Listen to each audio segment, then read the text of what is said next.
emphasize what we call our 4 core values. And core value number 1 is God. God comes at the top of every list. Okay. We're going to look at a church today that is learning this lesson in a very difficult way, in a very hard way. They're learning this lesson that religion might be about people, might be about us and our things, but following Jesus is ultimately about Him. And that's the thing that we need to learn today. So turn to Revelation chapter 3, verses 7 through 13. Revelation 3, verses 7 through 13. If you're unfamiliar with where to find things in the Bible, you can just go ahead and flip to the very back end of it and then start heading left, and you'll eventually get there. Revelation 3, verses 7 through 13. Remember, this is Jesus dictating a letter to the Apostle John, who is then sending this letter out to churches who are following him. And it says this: "To the angel of the church in Philadelphia, write, these are the words of him who is holy and true, who holds the key of David. What he opens, no one can shut, and what he shuts, no one can open. I know your deeds. See, I have placed before you an open door that no one can shut. I know that you have little strength, yet you have kept my word and have not denied my name. I will make those who are of the synagogue of Satan, who claim to be Jews, though they are not, but are liars, I will make them come and fall down at your feet and acknowledge that I have loved you. Since you have kept my commands to endure patiently, I will also keep you from the hour of trial that is going to come upon the whole world to test those who live on the earth. I'm coming soon. Hold on to what you have so that no one will take your crown. Him who overcomes, I will make a pillar in the temple of my God. Never again will he leave it. I will write on him the name of my God and the name of the city of my God, the new Jerusalem, which is coming down out of heaven from my God. And I will also write on him my new name. He who has an ear, let him hear what the Spirit says to the churches." I'm going to give you a quick lesson in theology. For those of you who've been around here a while, you've heard this before a little bit, but maybe some of you aren't familiar with it. You will quite frequently see Jesus talking about his Father by using the words, "my God." That is actually the way Jesus sometimes refers to his own Father, even though they are both equally God.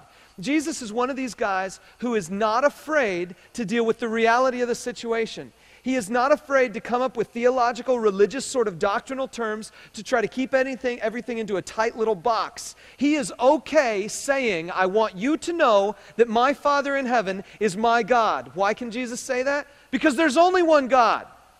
And if Jesus is going to honor God, then there's only one God to honor, and that's God the Father and himself, and so that's okay with him. He's cool with that. It's called the doctrine of the Trinity if you put it in religious terms, and we tighten it all up and we say, okay, this is what the Trinity means, and you got to toe this line in order for you to pay attention, in order for you to be part of our group. But you know what? Jesus is okay with blurring the lines a little bit to recognize the fact that yes, he's God. He's not going through any kind of identity crisis. He's got that down. But he can also refer to his Father as my God and your God and my God. That's okay. This is no way diminishing who Jesus is. It is, in fact, raising up who we should be as people who acknowledge authority where authority is properly acknowledged. Anyway, let's go ahead and move on because I want to reconstruct the scenario with you. This is a letter to the Church of Philadelphia, and that's not Pennsylvania. That's back in ancient Greece. And in ancient Greece, Roman times, Greco-Roman times, in every major city there would have been a Jewish synagogue. The Jews had been dispersed from their ancient homeland of Israel, Palestine area. They had been dispersed throughout the world. And wherever they settled, they said, we need to have a place where we can worship God. And so they would build a synagogue, and that would be the place where they would get together and honor God, study the law, worship him, those kinds of things, and have fellowship with each other. They did it every single Saturday. Friday evening at about 6 o'clock is when the Sabbath would begin. And then Saturday, throughout most of the day, they would celebrate the Sabbath by doing no work. And sometimes they would go to the synagogue on Friday night, sometimes on Saturday morning, sometimes on Saturday night. But it was a whole thing. When the Christians came along, though, something was beginning to shift. Because you got to remember, Jesus was a Jew. And if Jesus was a Jew, and he's also the Messiah, or the promised one, the chosen one to save people from their sins, Messiah is a Hebrew word, and the prophecy of the Messiah all came through Jewish prophets. And so Jesus was like the fulfillment of all things Jewish. And so here are these Christians. And the Christians are looking at the synagogue and the Jews around them, and they think that these people are their extended family. See, as a Christian, you should recognize that you're sort of the fulfillment of what the ancient Israelite people were hoping for and praying for all the time. We are the fulfillment. That's why we have a New Testament and an Old Testament, because the New Testament is the fulfillment, the bringing to fruition of all the things that the Old Testament was pointing toward. Jesus is that. And so here are these Jews, these Jews living in Philadelphia who have a synagogue, and you have these Christians living in Philadelphia who are also looking for a place to worship, and where better to worship than with your family? Where better to worship than with the extended family of the people who know the law and know the prophets and should widely, just easily receive the message that Jesus is the Messiah, the chosen one they've been waiting for. And so here are these Christians, they're trying to worship with these Jewish people at the synagogue.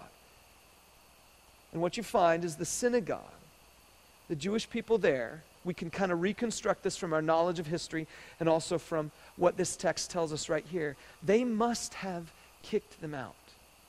The Jews must have kicked out the Christians. It must have gone something like this.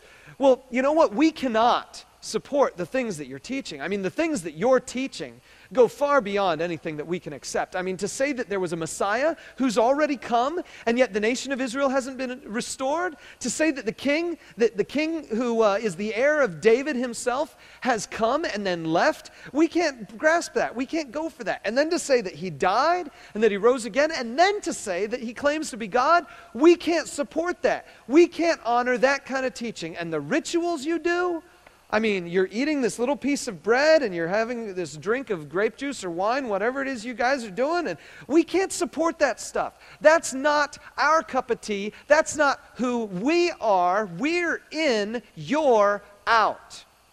You see how all of a sudden religious, doctrinal kinds of differences create a division between these people?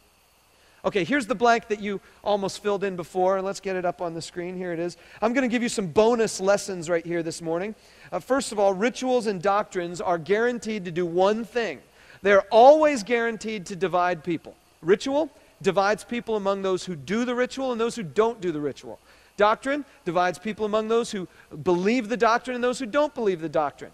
You can walk anywhere in town here, and if you say you're a Christian, that's not enough. People will always ask you, what religion are you, or what church do you go to, or this, that, or the other thing, and what they're trying to do is to put you in your box.